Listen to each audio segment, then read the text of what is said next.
Welcome to Piece by Piece, a business podcast by Lumbermens. In this episode, we answer questions submitted from you, the listener. Here's Ryan Terpstra, Jeff Malloch, and Shawn Montague. Welcome back to another episode of the Piece by Piece podcast. Thank you for joining us. A little bit of a longer layover, but trust me, it is worth it with what we're jumping into with conversations. And we have a three-man team here. I'm Ryan Terpstra, marketing at Lumbermens, joined by Jeff. Do you want to introduce yourself to the people? I'm Jeff Malloch. I'm the VP of Building Materials here at Lumbermen. I've been here for almost 14 months now. Excellent. And Shawn, I mean, everybody knows you by now, but you can throw an intro out there as well. Shawn Montague, Senior VP here for Building Materials at Lumbermen's, and excited to be here today. Yeah, I'm excited to talk because we get to talk to the people, right? We sourced out questions both via email, our online social platforms. Remember to follow us if you're not following us on Facebook, LinkedIn, and also on Instagram as well. And also got some questions from the road because you guys are constantly out meeting customers, talking to the people that are in the trenches, and we wanted to get feedback from them regarding different topics that they have. And we have a question from Kevin just to start things out. And I think this time of year, maybe it's especially appropriate as people are looking at their spreadsheets and their P&Ls and they're getting ready to close out their financials. Dealing with workplace stress. What is one way as leadership that you guys try and do that? Because I can tell you as someone who has either managed people or been under a tier of management, stress can bleed from the top down, certainly. What are some of the ways that you guys handle that, whether it's this time of year or any other time of year? Jeff, we'll start with you. I would say that I really try to compartmentalize my life. And I have people that are close to me, namely my wife and some close friends that can really identify in my life when am I stressed out. Because what happens is work tends to bleed over to personal life. So one thing I try to identify is how can I best separate those two things. So, I've found that in the past, I've just had to tell myself, what are my priorities, right? Where does work fall in my priority list? For me, faith, family, friends, and work are some of the top priorities in life. And ultimately, work is a huge part of my life, but it's not the most important thing in life. So what I'll try to do is take time to get into a routine where I know that I'm going to be on the clock working for this portion of the day, and I'm solely dedicated to work. In my role, that's going to bleed into some personal time sometimes, but I just need to make sure that I'm self-reflective and I think back to what are those priorities. A big part of making sure that I'm stress-free too is finding something that I can do daily, whether it's reading. I try to work out 4 or 5 days a week just to get those endorphins flowing. And take that opportunity when I'm working out to reflect on things that are in my personal life or work life. So that's probably some of the best ways that I manage stress in my life, is just to refocus, recenter, identify priorities, and make sure you've got a routine. How about for you, Shawn? Some people would say I'm not great at it, but I think I like what Jeff had to say there, specifically around leaning into the relationships that you've surrounded yourself with. I also think that it's important to understand what type of stress you're dealing with, because there's tactical stress, the day-to-day stuff, and I think as a leader, just in general, your job is to be cool when it's hot, and so I lean into that principle a lot, and I'm just trying to be the person that if you're stressed, you're allowed to give that to me, and I can deal with that with you, and I can get through it. But then there's broader stress. There's the strategy involved with what we're doing. There's the deadlines to hit. There's the goals that you might be falling short of. Those are bigger things, and that is the stress that you take home. And Jeff mentioned it. I think it's just really important as leaders to compartmentalize that. I was told something a long, long time ago. Plant a tree,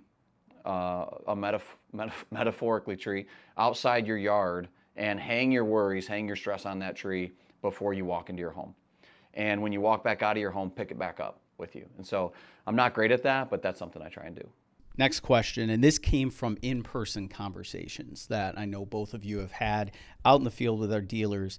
How are you viewing the current competitive landscape in the building materials industry? I think we've talked about this in general for a while since we started this podcast, but it seems like every quarter things are changing pretty significantly. So Shawn, how are you viewing this current competitive landscape? We're paying really close attention to all the mergers and acquisitions that are going on out there. This is an ever-changing industry. I was reminded recently from someone that told me the first week I got here there will never be a dull moment. Here we are 9 years later, and there is never a dull moment. And so I think what we're trying to, the way I'm trying to pay attention to it is through our customers, listening to our customers.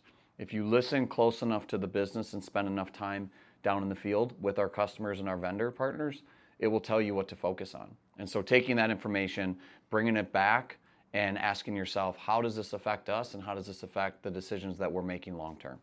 Jeff, what are you seeing out there? Well, I mean, I think the last 5 years, if you look on a macro scale, I mean, there's been so many different things that businesses have had to deal with, right? Starting with the pandemic, moving through supply chain issues, interest rate environment, affordability issues. But as Shawn mentioned, I think ultimately for me, I think the affordability issue sticks out in my mind. I mean, if you want to talk about closest to the customer, that is the customer, right? And that backs up all the way through the chain, you know, to the contractors, to our customers, to distribution, and then to manufacturers who are having to deal with things like tariffs, raw material good price fluctuations, and that ultimately flows all the way downstream. So, you know, I think that there's always things to stay close with in terms of supply and demand with different product categories that, you know, we service our customers with. But you know, it's definitely been a roller coaster.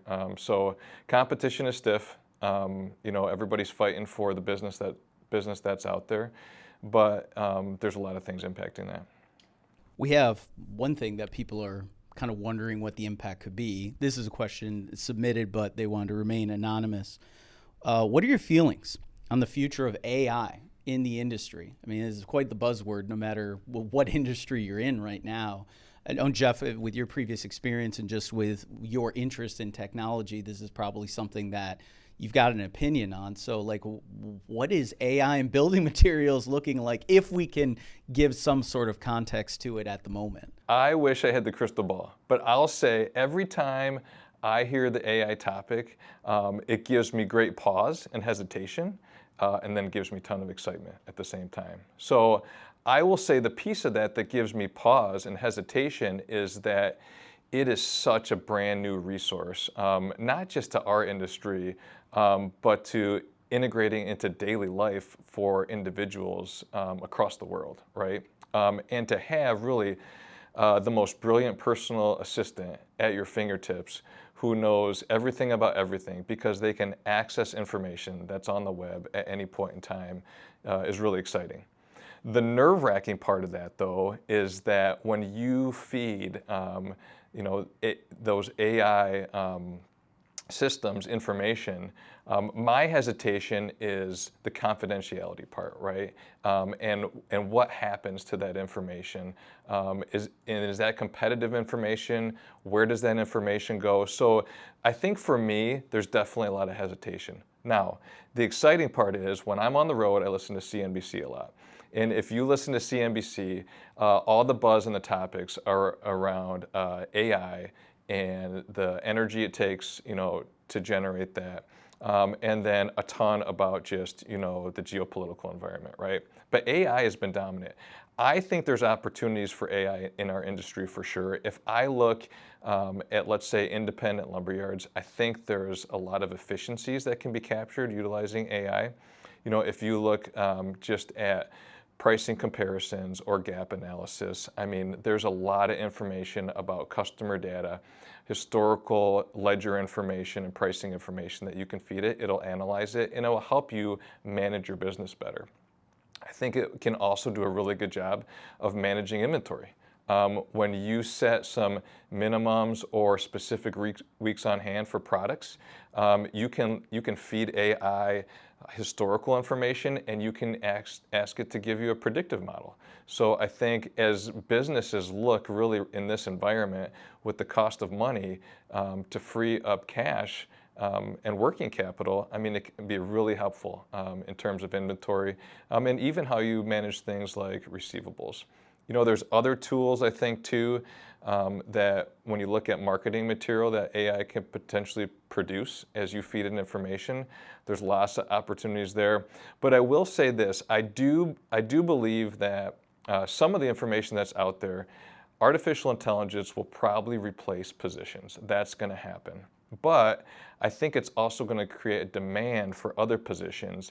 And ultimately, you still need decision makers within the organization. But I think there's for sure efficiencies that can be captured, whether you're an independent, whether you're a national. And at the national level, I just think, at the corporate level, for sure, for some of these nationals, I think there's opportunities to look at purchasing. What's better? Centralized, localized purchasing. How do you manage your employee pipeline and look at what type of skills are necessary for positions that are similar across your whole network in different regions of the company. So there's definitely benefits of it. But I do want to say, there's always a pause when I think about AI as well. Thoughts, Shawn?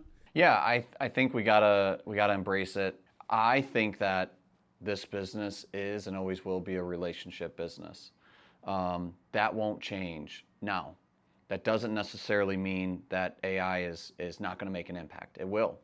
And I think we got to stay close on this over the next few years together as an industry and figure out how is it impacting the end user, how is it impacting the homeowner who's making decisions that then are causing us to run our businesses that particular way. So we just got to stay really, really close to it. I also think that there's an opportunity to leverage it with training. I don't think we figured that out yet, but I do believe that there's so much material out there. There's so many products out there. There's so many new things. There's so many installation best practices, installation techniques. There's a lot of information that could make us better that lives in so many different places. Finding a way to get all that into one place, and maybe AI and the resources we have with ChatGPT and things like that is one of those resources. But I'm really thinking about how do we use it to make us better. Yeah, I totally agree. I think there's a lot of opportunity when used properly, of course, and I think starting small and small improvements. Being marketing guy, we get questions a lot from dealers, right? Like, how can I do this? I'm already doing 10 things. Well, ChatGPT can help you write up social posts. It can help craft a newspaper advertisement. It can give you a suggestion for a radio ad in 30 seconds or less. Those are things that it can efficiently suggest to you. And then, of course, we still need the people element of it to make it right for your business. So those are exciting things for sure. I think it's a great thing to keep in focus as we move forward into 2026. We got a question from a listener in Minnesota. It's been just a booming 12, 14 months, whatever you want to call it, making the move and expanding operations out into Minnesota. First part of the question was just, what are some of the products that you carry in certain markets? I mean, based out of our home state of Michigan, we also service Ohio, Indiana, Northern Kentucky, now Minnesota. I think we've moved pretty fast from the building materials side. I'll let you fill in some of the gaps there when it comes to our product offerings. But I think also more importantly, what do you feel separates us from the competition? And when we've talked about moving into new markets and things change just for us within that Minnesota market, things have changed pretty dramatically in terms of size and scale. So talk to us a little bit about what's going on in Minnesota from a building materials standpoint. Yeah, this is so important to me. And I'm really glad that a listener chimed in and asked that question. Let me just start with the product thing. I think that question probably stems from the fact that you can go to our website and you see a lot of products that are available, and then you call up the Minnesota location and we don't have it out there. One that comes to mind is Versetta Stone. That's a product that we've partnered with the manufacturer in Michigan, Ohio, Indiana, Northern Kentucky. We haven't partnered with them out there yet. And that's okay, So also, we're still trying to figure out the market out there and trying to figure out what products will translate over there that have been really good for us here. And those are just things we're navigating. We're getting better each day. So that hopefully answers the product question. What separates us? It's funny. I literally Flew back this morning from Minnesota. I've been out there a lot the last few weeks asking, how have we done for you? We've been out there.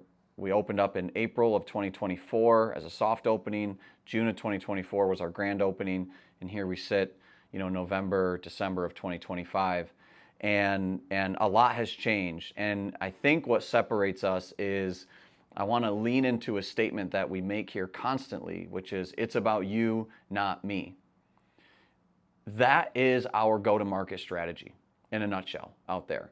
And if we were to interview our customers out there, they would advocate for that. I've had a customer tell me, we are better because you're here. That means a lot to us. And I won't go into a lot of specifics other than we are creative, we are innovative, and we listen more than we talk, especially in a new market. It is critical to ask questions and be curious. And so I think that other than, the service model, getting the products there at the right time safely, getting the products there at the right price, other than those table stakes, what separates us is our approach. And we do what we say we're going to do. Listen, you can tell who's been in Minnesota this last year. I think Shawn has residency now in Minnesota. Do you have a driver's license there now? Pretty much, yeah. Okay. Shawn hit on a ton of key topics, and I'll say this first year for me, listening to our customers and asking how can we be better and what separates us from our competition. I think of the quote where we don't want to be a transactional distributor, we want to be a partner. And I think some things that we do really well is help our customers succeed downstream. Our downstream strategy is great. Our marketing support, our field sales representatives, where they can be another tool to, alongside of the manufacturer's rep for first nail installation, installing decking for a contractor the first time, or railing. I think it's a great service that we provide. Our multifamily coordinator that we have now to support on takeoffs and bids. So I think that downstream strategy is really a point of emphasis for building materials.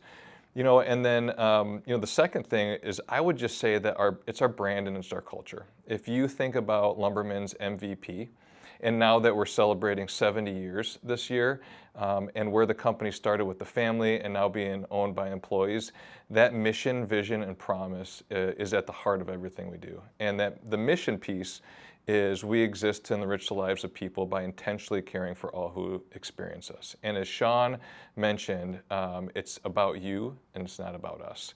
And I think that we try to breed that within our employees. We try to take care of our employees so they can in turn support and help our customers succeed. All right, guys. So final question, and I think this is a good one to end on. Honestly, I like this one. What keeps you up at night?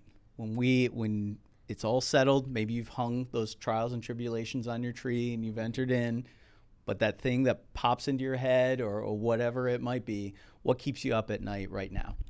It's different by the season. I think ultimately, though, it's making sure that we can report back to our shareholders what we're doing and that we are leading a successful organization. Those shareholders are our employee owners. That's really important to us. It's important to not just me, but our entire leadership team. And beneath that lives strategy. Beneath that lives relationships. Beneath that lives deadlines, goals. Beneath that lives paranoia at times, a unique competitive landscape, ever-changing vendor relationships with acquisitions that we've seen this year. And so those are the things that keep me up at night, if you will. But I rest easy knowing how good of a team we've built. I rest easy knowing I have Jeff here. We've talked about Tank. I rest easy knowing we have, Kate carrying out our safety culture. So there's not a ton of things that are so big that I'm not resting easy. But we're working hard and we're excited about the future. I can sleep anywhere, anytime. I think it's a blessing and a curse. But I will say, things that keep me up at night, and I try to live by the motto, control what you can control. There's so many things in the macroeconomics of our industry where there's geopolitical issues, there's tariffs, interest rates, supply chain hiccups. I mean, there's so many things that we can't control. But the root of it for me, because I think it extends for me personally outside of work into my personal life with my family, is I think the affordability issue. I just read an article by the National Association of Realtors that the median age for a first-time home buyer is 40 years old now. And in the early 90s, that was in the late 20s, 28, 29 years old. And I think that issue is a product of the entire supply chain, and obviously some things that are greater than that. So, I try to take the approach that I control what I can control. But as an employee-owned company, our employees are definitely at the top of my mind. We've just got great workers, and as Shawn mentioned, from our sales team that are going out and promoting our brand, our culture, and our service platform, to everybody on the operations side, our warehouse workers, our drivers, our customer service team, delivering on that promise. It's critical. And when I think about all of the customers that we take care of, it's a big deal. So that does keep me up at night, just because the work we do is important. Thanks for listening. Join us for our next episode where we discuss identifying and retaining talent, plus managing different generations of workers. This has been Piece by Piece, a business podcast by Lumbermens.